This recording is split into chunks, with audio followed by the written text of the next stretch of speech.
Hi. Hi, it's Rita at the Travel Nurse channel, and I got on here just a few minutes early. Today is Thursday, and it is the 8th of October, Thursday the 8th. Travel Nurse channel is live broadcast, has a live broadcast every Tuesday and Thursday from 2 p.m. to 3 p.m. Pacific Standard Time. So I came on a few minutes early because I was looking at calendars today, and a couple of things are coming up. So next Tuesday is the 13th of October, and my dear friend is going to be having surgery, and I need to be by her side. So I'm not sure what the schedule is. What I probably will do is broadcast Monday next week and then rebroadcast. So it won't be live on Tuesday, but I'll just have it go out Monday and Tuesday, the same broadcast. And then at the end or the beginning of November, there's another Tuesday, the 3rd, November the 3rd, where I will probably pre-record that because I am taking a long weekend to go see the Grand Canyon and some spots in Arizona. So I'll miss you on those two dates, but we will have a broadcast. They just won't be live. So October the 13th is a Tuesday, and November the 3rd is a Tuesday. And I will mention it again prior to the broadcast. So on Monday when I broadcast, I'll mention that Tuesday's broadcast won't be live. And on Thursday, October 29th, I'll mention that the following Tuesday, November 3rd, will not be live. So, okay, we're just about at 2 o'clock. And I thought today that I would just discuss answers to frequently asked questions. And those questions are usually where are the highest pay, who pays the highest for travelers, and another question is what makes a good travel nurse. And although travelers are not just nurses, I'm sorry I always focus on nurses because I am a nurse, it's what I know best, but a lot of healthcare workers travel. That includes, oh hello, Orhan Sinara. Oh, you are so beautiful. Oh, I just got a haircut. It was very short in the back. And it feels great. Oh, thank you. Very, very sweet. Not bad for an old gal, right? Okay, so what makes a great travel nurse is a question I often hear. And where's the highest pay for nurses, which is a big variable. It does vary. And then what I often hear about is what about this crisis rate and so forth. So I'm going to talk about those three subjects because those questions come up frequently, and we are at 2 o'clock, so let's jump in there. Okay, let's start with the money. Let's start with the money. Highest paying travel jobs. Where are the highest paying travel jobs? Well, it does change. It does change. Sometimes it changes from week to week, month to month, day to day. Traditionally, look at this. California, Los Angeles, San Francisco, California, Texas. Right now, Austin is a huge, huge place, but not to say that Dallas or Houston or other areas in Texas don't need nurses. Massachusetts, oh my, Washington. That is the state of Washington. That's being rubbed out. My boards are being rubbed out. Washington and New York, traditionally. Those states you can usually count on a pretty good rate. Now let's look at that again. San Francisco, Los Angeles, California, Texas, Massachusetts, Washington, and New York. Those areas, with the exception of Washington, okay, with the exception of Washington, with the exception of Texas, some areas of Texas, but traditionally those areas, California, New York, Massachusetts, Washington, they are kind of like high rent districts. The cost of living in a lot of the cities, the bigger cities in those states, New York, Washington, Los Angeles, San Francisco, California, the cost of living is high. And so the pay rate consequently is generally going to be a higher rate as well. So now there are other really desirable places where the cost of living can be quite high, and that, for example, would be Hawaii or some of the islands of Hawaii, like Oahu and Maui and so forth. The pay rate may not be as high, but you're in Hawaii, so, you know.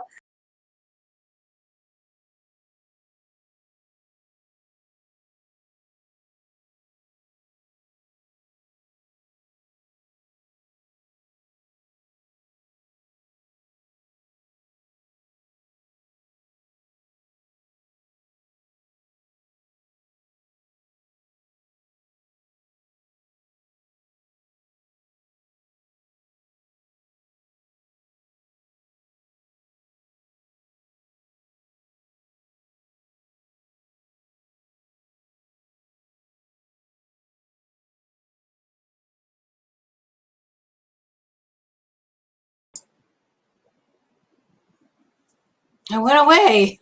I'm sorry. We're talking about who traditionally in the U.S. is paying the highest rates for nurses. And traditionally it would be Los Angeles and San Francisco, California. It would be Texas. Austin is very, very popular right now and very busy. Massachusetts, Boston, Massachusetts, for example, and then Washington and New York. It can change from day to day and moment to moment, but traditionally those areas, because the cost of living is high, recruiting nurses for those areas is going to be high. So let's talk about a little further about other reasons, other factors impacting the pay. What happened here? I was centered and then I was not. Okay, a little better. Okay. So yes, so location, we just talked about that. Location will affect the pay rate. So Los Angeles, San Francisco, New York, Washington, Texas, Massachusetts, they will affect the pay because they have a high cost of living. Okay, but not so everywhere. For example, Hawaii. But other states that maybe don't have as high a cost of living, and I'll give the example of maybe Florida, maybe Georgia, you know, some of those southern states, they will probably not have the most competitive rate, but they might be a good place to visit during your winter months in a colder state. So there's that attraction. So there's a trade-off, and those location factors are big factors. Specialty is another factor in getting a good rate. So for example, if you're a labor and delivery nurse, if you're a special practice nurse or a nurse practitioner, if you're an ICU or a NICU, neonatal intensive care nurse. I apologize, my phone is being noisy even though the sound is down. So specialties will have an impact on the pay rate. So for traditionally non-specialty, so a nurse, a staff nurse for a med-surg unit or a psychiatric nurse, they would probably get more of a standard pay rate, whereas the specialty nurses that carry additional credentials and so forth, that will impact.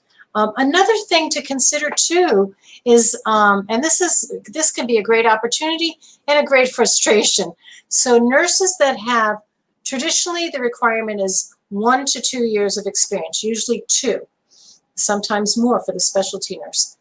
Well, more could be 15 years. You could have 15 or 20 years of nursing experience. Well, that nurse with the 2 years, that's going to work in the ICU and that nurse with the 20 years going to work as a traveler in an ICU, pretty much the same rate.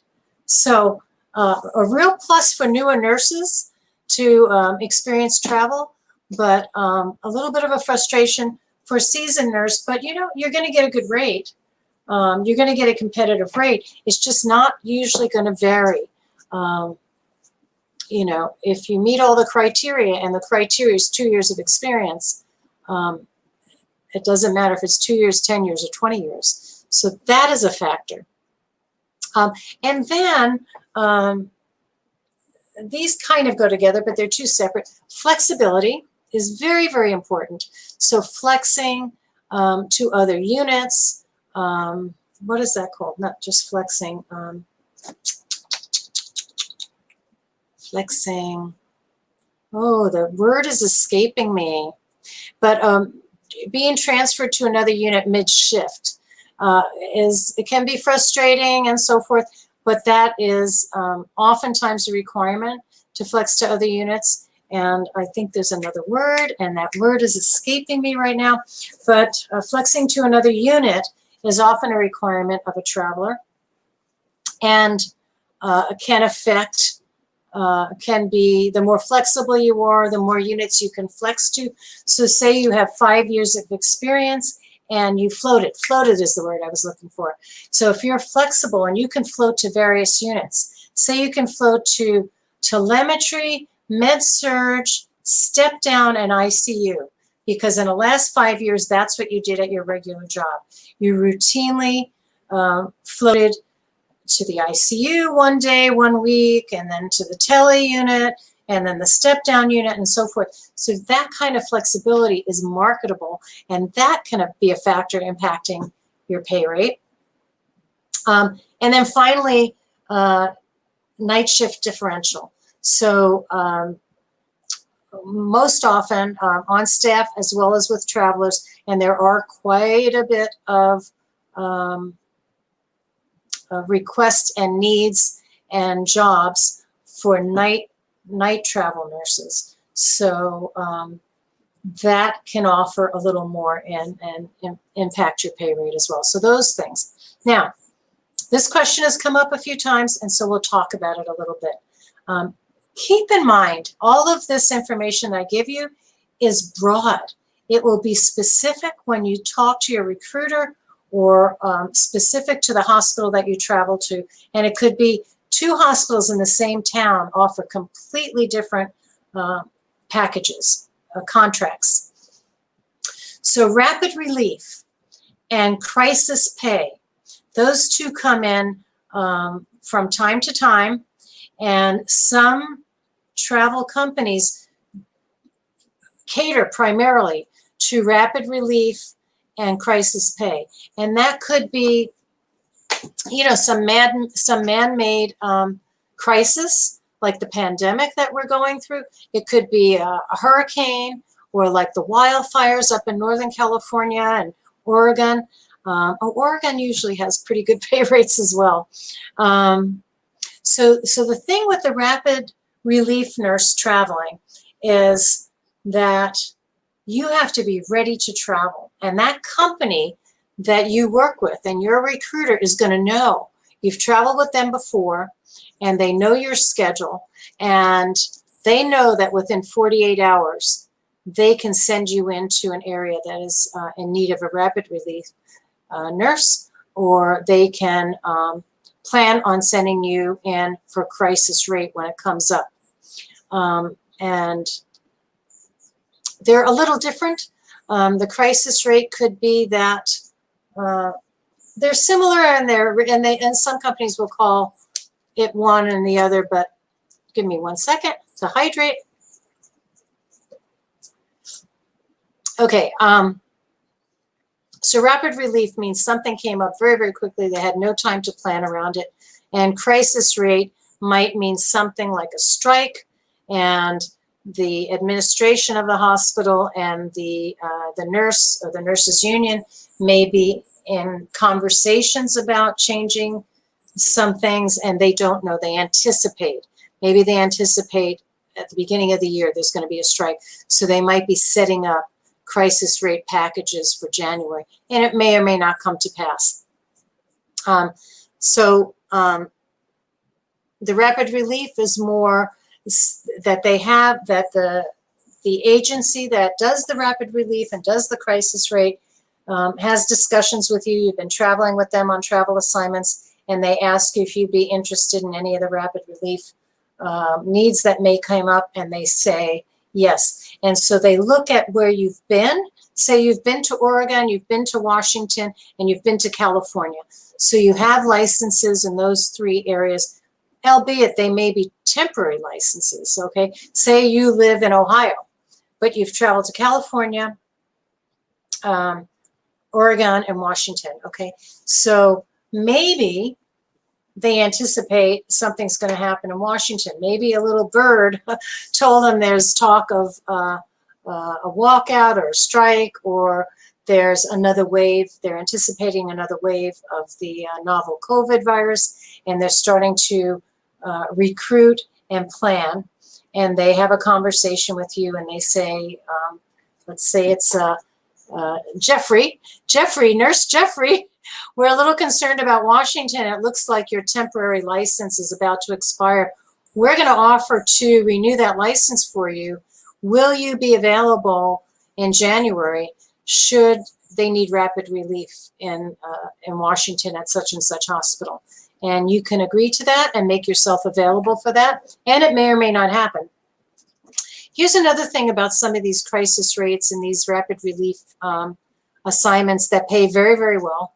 And we're talking about travel nurses in a general way making about $50 an hour.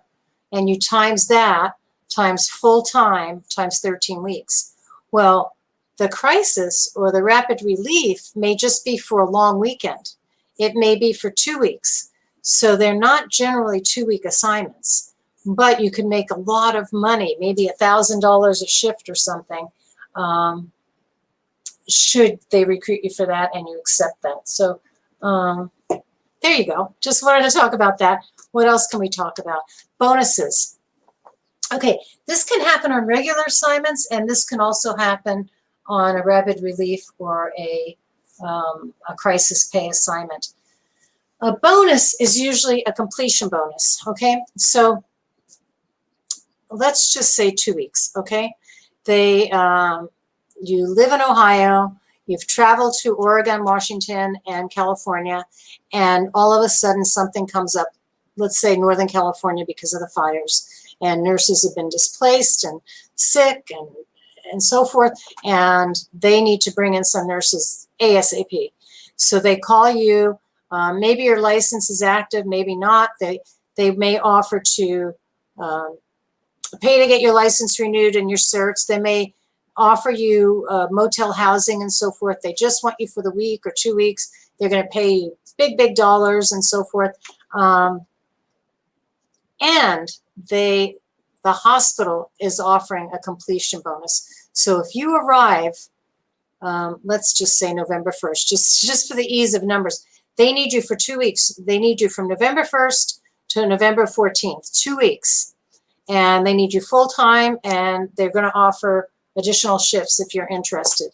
If you complete that, if you complete the full time and are flexible to even do some overtime, they may offer an additional $1,000 bonus. They may offer $250. They may offer $1,000. They may offer $5,000. So that means there are no hiccups. You arrive, you do the job they expect you to do, you do it well, you're flexible, you do the overtime, you show up on time or early, even better. There's no sick days, there's no grumblings, there's no confrontations with the staff or the patients. It's a great assignment. You did a great job. And for doing that, you get a completion bonus. So there you go. That can offer you a lot of money. There also are times during the either the rapid relief nurse, the crisis pay, or even a regular assignment where the agency may offer a bonus. And how do you know the difference? In the agency bonus, I will say the difference between the agency bonus and the hospital bonus may be different. The hospital bonus will be usually in addition to what you expect to be paid for either the 13 weeks, a regular travel assignment, or the 2-week or long weekend crisis pay assignment. The agency is usually, so that money is added on, okay? That's an add-on bonus, completion bonus, or whatever bonus they're offering. The agency bonus is usually the agency using some leeway between what they bill the hospital and what they pay you to have this extra bonus in their pocket, whether it be $200, $500, $1,000, $2,000. They may be holding that money aside from the actual bill rate to further entice you to take an assignment. So how do you know when you sign up with someone and it's not crisis, maybe it's just a regular assignment with a good competitive rate? How do you know where that bonus is coming from? Well, you can ask. You can ask. You can say to your recruiter, you know, I'm thinking of going to Washington. I know they've been offering a lot of bonuses up there. Do you offer a bonus, or does the hospital offer a bonus? And your recruiter can have that discussion with you. They may both offer a bonus, and isn't that great incentive? So there we've talked a little bit about, what were we talking about? Great pay?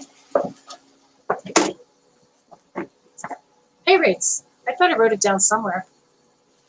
Well, I just wanted to get, highest paying travel jobs.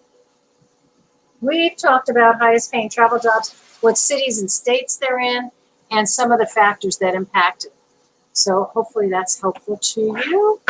Now, I like these little boards. They kind of keep me on track with answering questions. Okay. Okay. A lot of times when I'm live like this, people will check in. And this is live right now, folks. So if you have any questions or comments, please do check in. A lot of times they ask, what makes a great travel nurse? And generally, what makes a great nurse makes a great travel nurse. But I did jot down, what is an ideal travel nurse? What does the ideal travel nurse actually look like? Okay. Some of the qualities that make up a great travel nurse are, let's go here. Flexibility, adaptability, positivity, and compassion. Well, what makes a great nurse? Flexibility, adaptability, positivity, and compassion. I'll give you, for example, what I found pretty disturbing. Oh, there goes my camera again. Sorry, folks. Okay. I'll give you an example. One time when I was on, not a travel assignment, so I never really did a travel assignment, but I did a lot of per diem, and then I managed a lot of per diem and travel nurses. So my work in this realm has been extensive. I feel like my camera is a little off. Sorry about that. So I was working, and it was early in the shift, and a nurse arrived to the same unit, or I think it was like a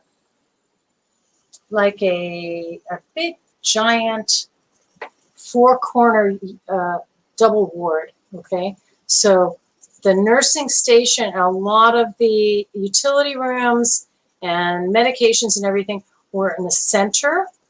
Kind of would be a good way to build a house, I think, you know, all the living and the guts of it in the center, and then around it were basically all the rooms, all the patient rooms. So a lot of legwork if you were, depending on which of those right angles where your patients were. So the four walls surrounding that nursing hub were all patient rooms, either private rooms or double, or there might have been some triple rooms. I can't recall. It's a very long time ago.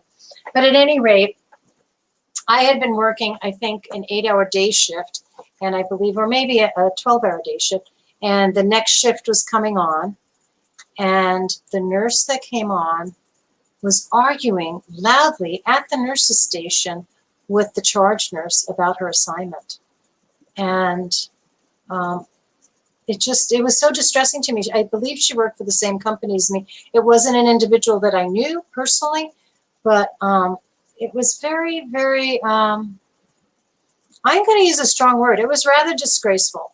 It was rather disgraceful. If things are rough or don't appeal to you, or it wasn't what you expected, there's a professional way to deal with it.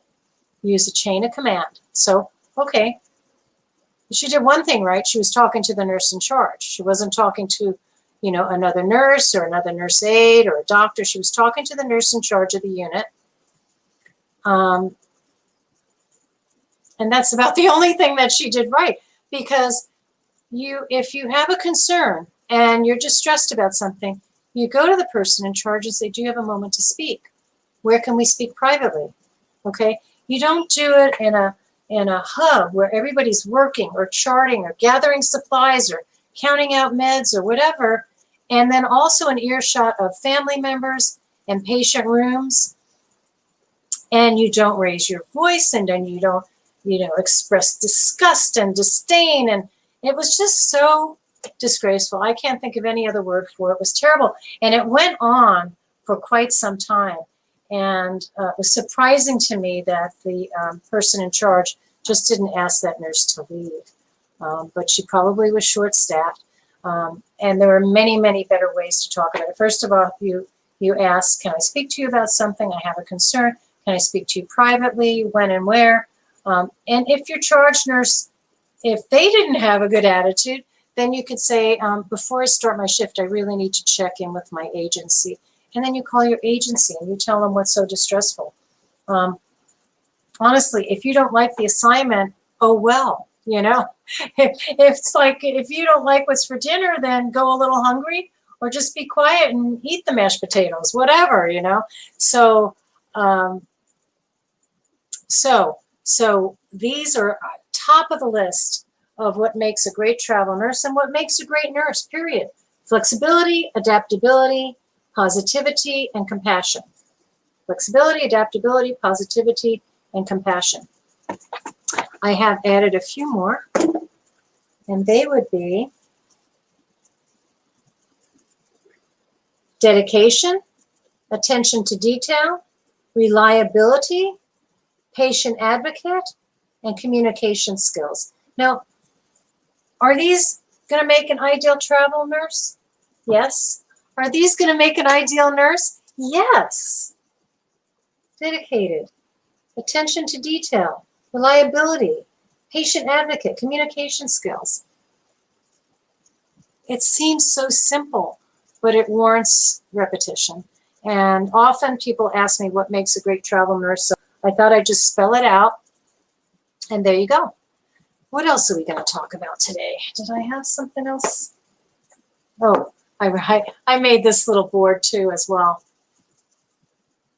Great nurses equal great travel nurses.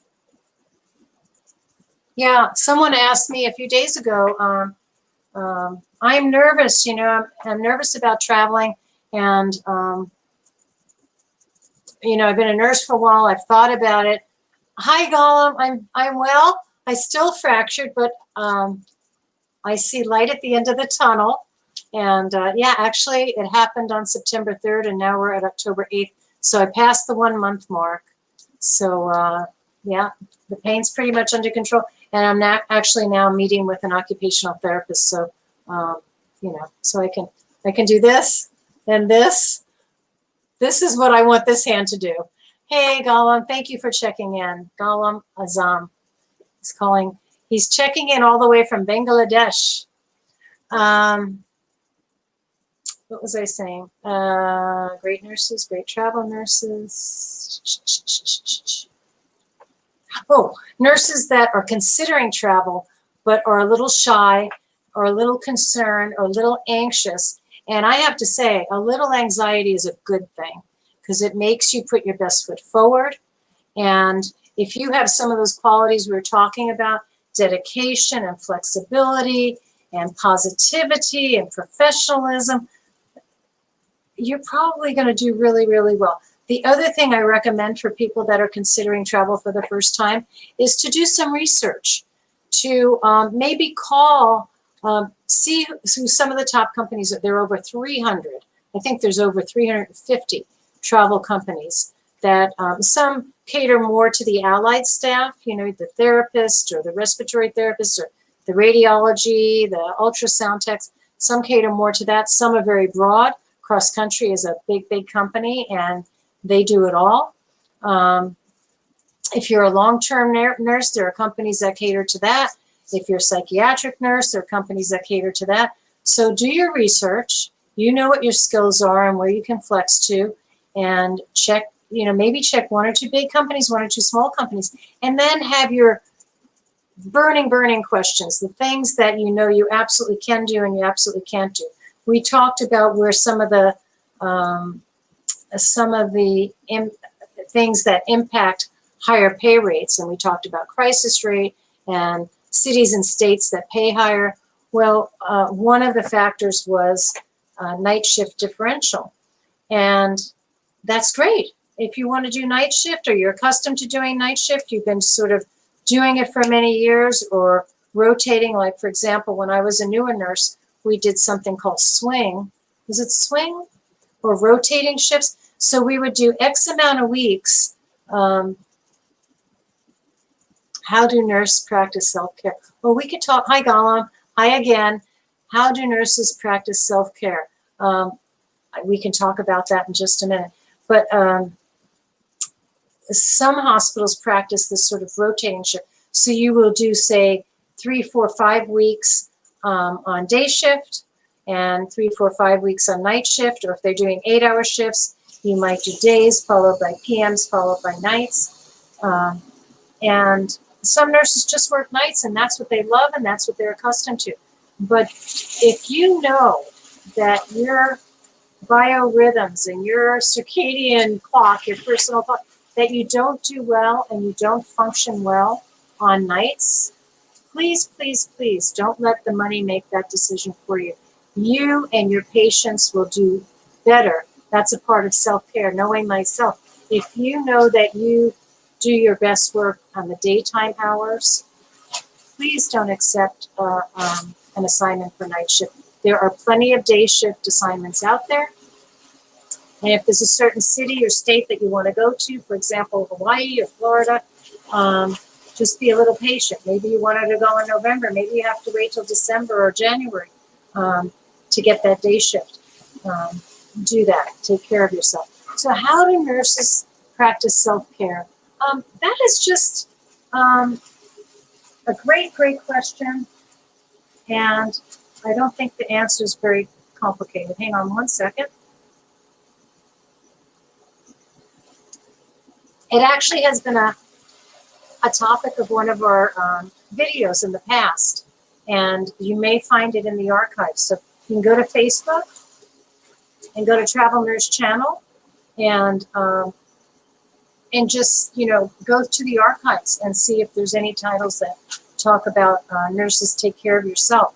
A nurse is a human being, okay? So we all have the same stressors, you know. If our car isn't working, if we're not feeling healthy, if we've been having interpersonal problems with our boyfriend or girlfriend or husband or child, we're affected by that. And so make sure you have to take care of yourself. And if you need to talk to someone or see the doctor, absolutely you should. Do not treat yourself like a superhuman, super nurse, super doctor. You're a human being.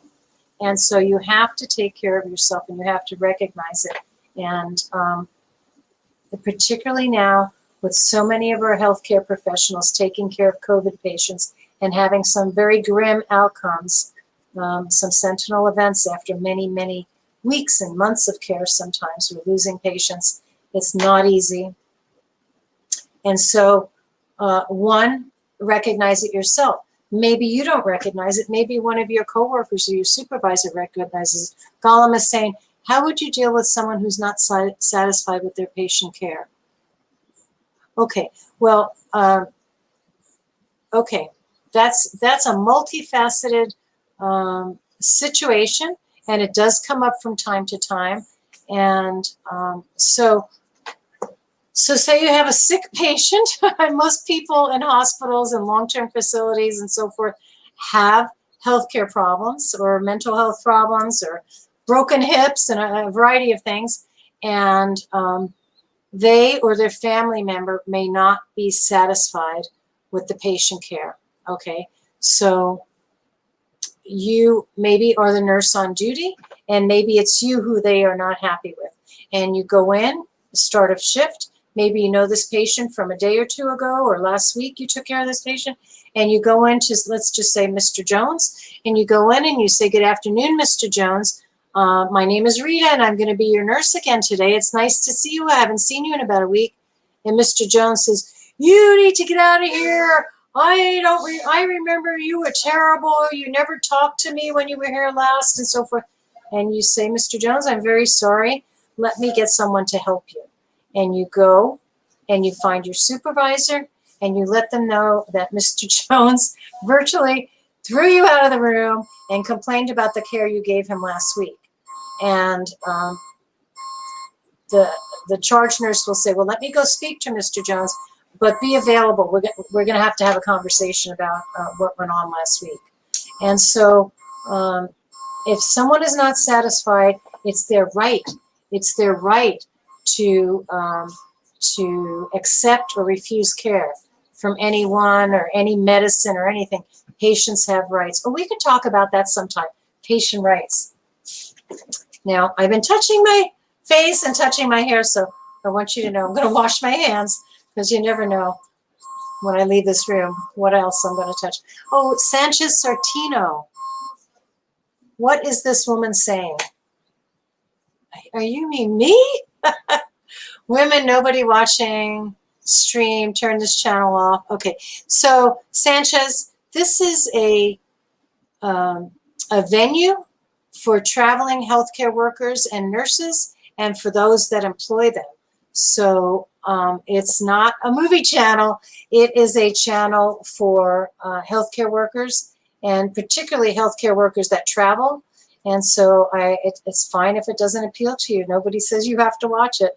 But it is a venue that we offer to nurses and allied staff and those that employ them. So there you go. Yeah, so there are patient rights. There are something like 20, I forget how many. I mean, years ago when I was a nurse I first became a nurse in 1977, there were probably 12 or 15 patient rights. Now there are more. There are 20 some odd patient rights. And you have a right to privacy, you have a right to choose care, and a variety of things.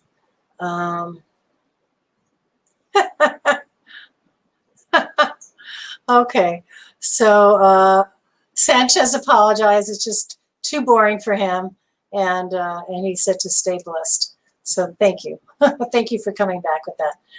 Yeah, it's not for everybody, but we are covering subjects that are of great interest to travelers. There's another thing in the financial realm of getting paid and so forth. Sometimes there's something called a retention bonus. And so if they, for example, we did this with our per diem nurses. If they worked continuously and so forth with a great deal of regularity, at the end of, say, 6 months, if they worked X amount of shifts or X amount of weeks and so forth, at the end of 6 months, they would get a bonus. At the end of the year, they would get a bonus. And that can vary from agency to agency. So that would be another good question to ask a recruiter. In addition to, do you offer any rapid relief shifts? Do you offer any, is there anybody out there offering crisis pay? And then what about retention bonuses? And that's another incentive that can impact your pay in the long term. So yeah, we talk about money here too. What else can we talk about? Oh, referral bonuses. That's another way. So you find a recruiter and you find a company that you're really committed to, and you've had really enjoyable communication and really good assignments, and your questions were answered and your needs were met and so forth. And it was kind of a win-win between you and the other, the company. And then there could be you might meet other nurses or know other nurses, and you refer them, and then there could be a bonus when that nurse starts working. And they vary. It could be $1,000, could be more, could be less, could be $3,000, you know? So who doesn't like a bonus, you know? Somebody is asking anonymously, can a nurse from Montana work in California? Why not? Why not? In addition to just being a nurse with experience and the right credentials, you know, and passing whatever exams may be needed and so forth, the only other piece that would be needed would be a license. So you apply for a temporary license. And many times your recruiter and your travel company can guide you as to how to get that. Every state pretty much has a board of nursing that regulates the licenses and certifications. I guess I better look at the clock. I think we're doing okay. Hey, hey, shh. My little dog is digging on the couch. Not good. Don't do that. Don't do that. So yes, I don't see why a nurse from Montana couldn't work in California. It's just a matter of applying for a temporary license, because most assignments are 13 weeks. And that's just about a quarter of the year. And you just apply for that license. It takes about 5 weeks. Sometimes there is, for a fee, you can get it much quicker. So hopefully that answers your question. And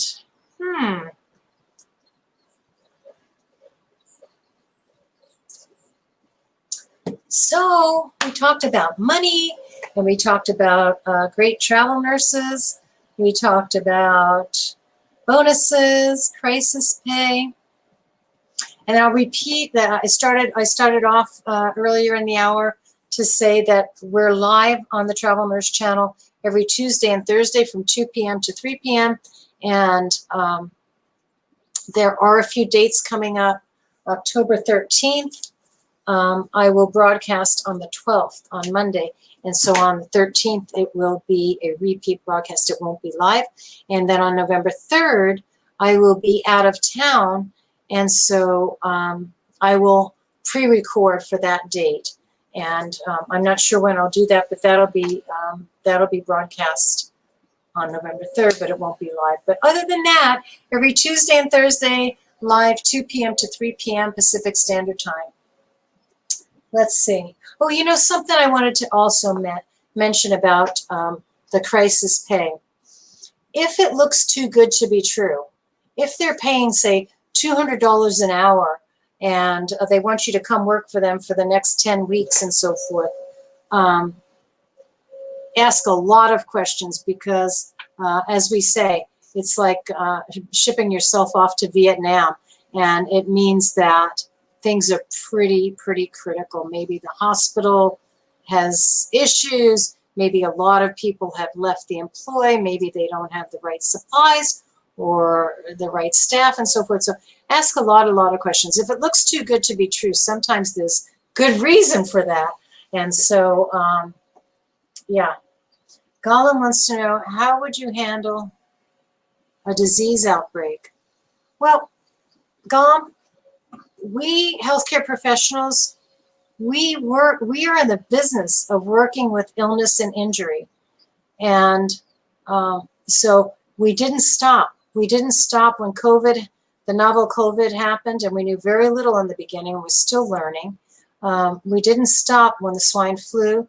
We didn't stop when hurricanes hit and disasters hit.